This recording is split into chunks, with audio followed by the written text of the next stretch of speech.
Ahan mamaktada Meerel gi Mingsel na mayambu ikok no na taram no oksari mayangi mafamda khudol tamjana bagidamak ngasi Asengba thokhiba akiba wari police training center adugi akiba thoudok ado wari adugi aroiba saruk mari suba saruk ado puduna laksari wari asi taminaraga kari oirakpa kari thorakpa haibado hojik mayam puna khangminarasi ipu amaiba ado kem adudagi halakli mayumda ngai hak changlamnaga hayeng lai khoirambada changadaba potlamsing ado leiba satluri aduga potlamsing ado awatpa sithaba amata yauda loinamak leithuna mayumda halakli yum yawu matamdadi numit tagadawri ipu amaibadugi loinabi ado mayamna imatamu haina khangnei mingaunai imatamusu amaibi maming satpi amadi oirammi yum aduda imatamuda lai khoiramba lakpa layengba lakpa mi khara amasu adumak yaurammi ipu amaiba ado ngasagi thoudok adu yaurbaga bazar da pot leiba satlubaga masa ado kharadi wari aduna phamung aduda ngai hakeptuna pothari imatamusu laitin khoiramba adu loireduna sak thongnaba sakumda sangkhri ngai hak leiraga sak loireduna sak ngantana sathokli masa sing aduga sak ising adu chaba loireduna ipu amaiba ado ngai hak famduna imatamuga ngasai kemda thokhiba wari adugi matangda wari tawrammaga phamungda sangduna adumak pothakhri mathangi ayukni nongan pada ngairi ipu amaibado hawatuna masa sengdo uri iru maitha tawba loireduna lai khoramba satnabagi damak sem saba haunaba ipu amaiba ado mahaki mapureiba oijarabasu oja haituna adumak mingaunai tasingmamakti makhoisi kasargi maitaini imatamuna asumna oja yaragadi game adugi lighting khorambado tawbironuda aina su yengbada game aduda leiba lai ado isam chamba laide amadi natti yamna sathiba tainabada wagadaba aruba lai amani khudam sangdam mayam amasu aingona phawi aduna yarabadi lai ado khoirambagi thauram ado adumadi tawhanjaningdi hayeng kona lai adu tainaba ngamkhrabadi fai natrabadi ngamawdaba thoklo oza aikhoida amuk onsilaktuna awaba khudongthiba kaya ama tagadaba mali ipu amaiban amuk hairi nang hairibado yamna summi aisu khangdaba natti lai adu asamba natti tainabada waba ningamdraba thawai amani ado ngasi aina satkadariba si isam chamna thawai aduna kari pamliba kari karamba thau tawraga mahaku phathaba ngamgadagi haibado yengthokadabani adu khanglaba matung oja guru kaya tanatuna afafata khanaraga makha tana lai adubu tainasibu hairabasu tainagumsibu hairabasu oja sing aduga khanagadawribani asumna imatamuga ipu amaibaduga wari ngahak sanaraba matung ipu amaiba ado lai khoiramba thengkhragani haituna chatnaba thaurang tawkhri imatamuda wa khara sinaramlaga satlukige hairamlaga adumak game adu tamna khaw ama lengbana yansintuna cycle adu thauraga chatkhri imatamusu mapuroibana adumna haikhiba aduda wa makha takhiri taba ngamjadri ipu amaiba ado asum lakpana game adu yoksilakli game adu yoksilaktuna game commander aduna leiriba manak adu tamna sangsin khri game commander adugi mayum yawdringaida ipu amaibado asum tapna satlingaida mahaki matung lomdagi kanagumba amana kanne ilakpadona phaurai manglomda faniam sangna seli tubumakti tu haudri adubu lengbanda yaliba khaw adudi leimaida takhirami kananu haiduna yengthoklubada kanasu leiba uramdi kari matawno karino haujikidubo aingonda haujiktam tunglomdagi ilambadubo matomda sonjai asumna mahak adu jingnaba khara phawba haurakli wakhalda khanjai ngasina amuk kari thoagaba haiduna leimaida tariba khaw adu khunkatli aduga jingnaba kaya loinaduna kem commander aduna leiriba yum adu yoksinkhri kem commander ado ipu ngaiduna leirammi commander aduna lengsin birao babaji asida phambiyo sa thakiji asi haiduna Sipai amana cha putoraktuna cha adu thakna wari khara amasu adumak sanari commander aduna babaji lai khoirambagi poche adu loina pubira abanatra aduga lai khoiramgadaba mafamsi karamba yagada karamba mafamda khoiramgadabano ipu amai baduna ahoi sir polam singadu amati jithaduna pujarakli aduga lai khoiramba masi ngasigi ahanba oinadi khongnang hauriba makong asida hekta khoiram masi adu loiraga baraki manung aduda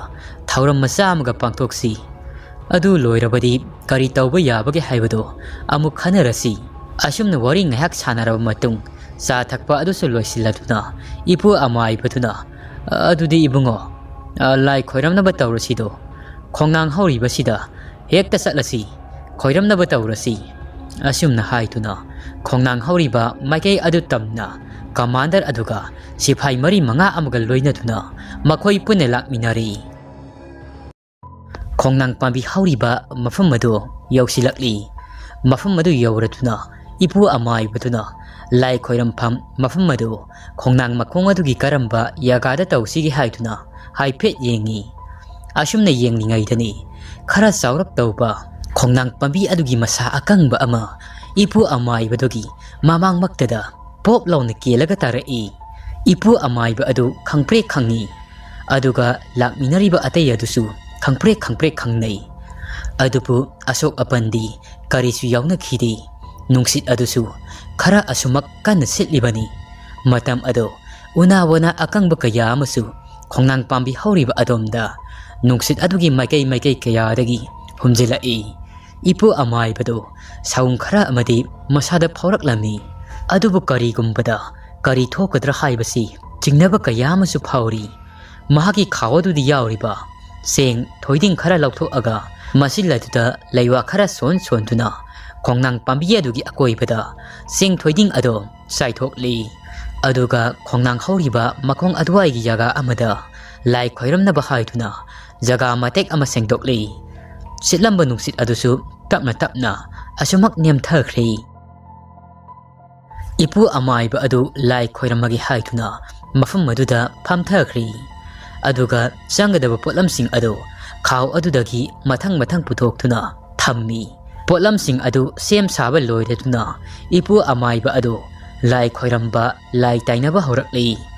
asumna laison tinson tawtuna lai khoiramba horakpa aduda nong mangsilakpa nungsit kaya ama sisilakthuna saum kaya amasu piba horai khongnang pambi adugi masa maring kaya amasu atopa usinga manadaba matawa mada fere haithuna makhol thokna suru naiba kaya amasu tawrai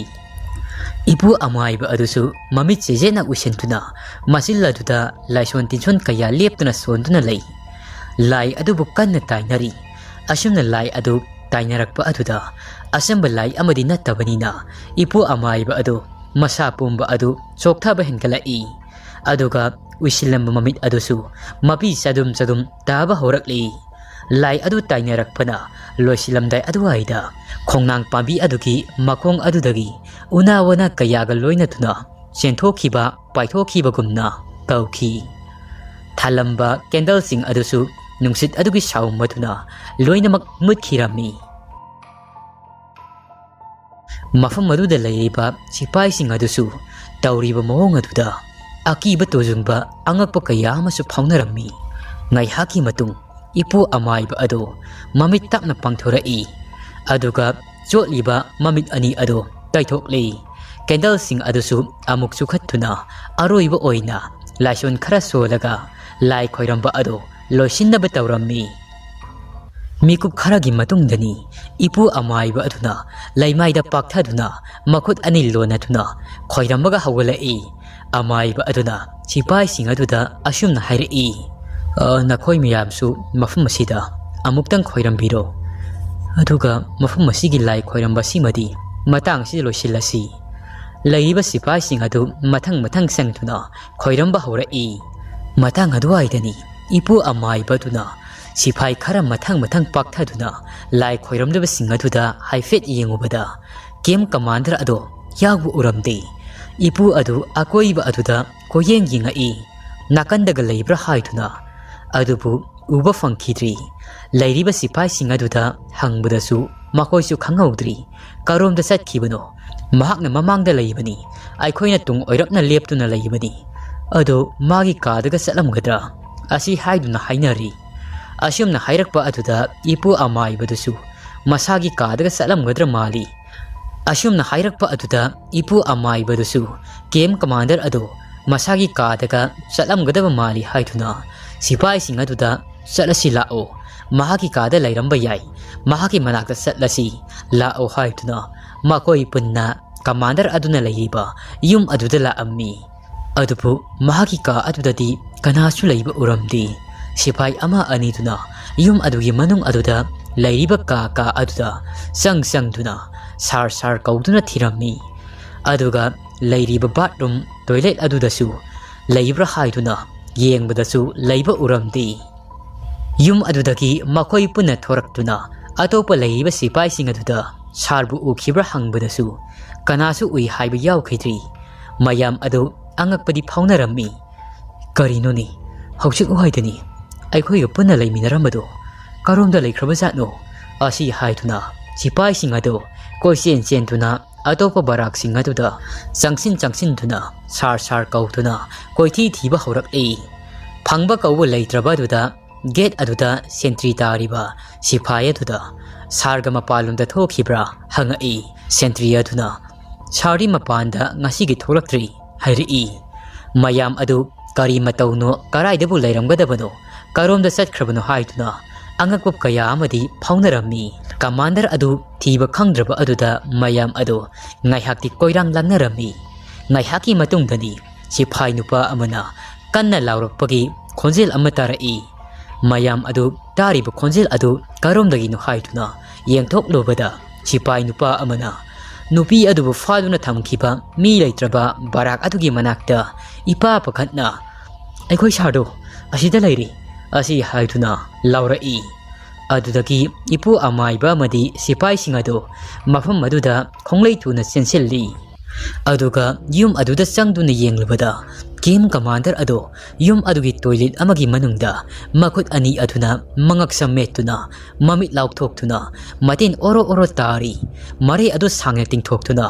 makhong adusu sangna tingthokthuna phaklang aduda thawai yaudrba haksang ado nga thaduna leiramba ado mayamna loinamak thengnari mayam adu akiba angako kaya ama fauna khibani law khongduna kapnaba kaya amasu yaurai tasengmadi commander ado ngasai ipu amai batuna lai khoiramba loisilamdai nungsit amaga loina tuna karigumba amana yamna thuna yangna satkibagi saum ama fangkhiba duga ikan kanadana fatraba thawai aduna commander adugi haksang aduda sangduna barak adugi manung aduda kana khangan uhandana thawai aduna chenduna pusin khibani masa matomta mangaksam adu methatjaduna si khibani ipu amai badusu tafung khangkhidri asuk sathiba thawai asibu asi haiduna masa matomta sonjarami ai khaktanasu lai asi tainaba haibasi oithoklaroi oja guru amaibi kaya sangtuna lai asi tainadrabadi sungyamak yararoi asi hainasu matomda khanjarami asumna commander yauna nongma kangdana misi mina kaya yoksilakpa tamnaba aki akang yoksilakpa sida lairiba sipai khudingmang ado kibana kham thengnarami ipu amaibadusu haifam tafam amata khangdri mahaksu lai adubu tainaba ngamlabadi haiduna fana kanadi hona jabani adubu honariba khudingmak ado areba ngakta oirakpa sida upai leitaba haibado mahakti oikhirami commander adugi asiba haksang ado mayam changduna thangdokri aduga ngarang sikhiba nupa aduna leihiba ka aduda puina thamkhri asiba haksang sing ado mayumda pau pinaduna mayumda thinkinaba sem sanakri asumna ngehak leiraga ipu amaiba ado game adugi in charge puriba nipa aduga ngehak phaminaduna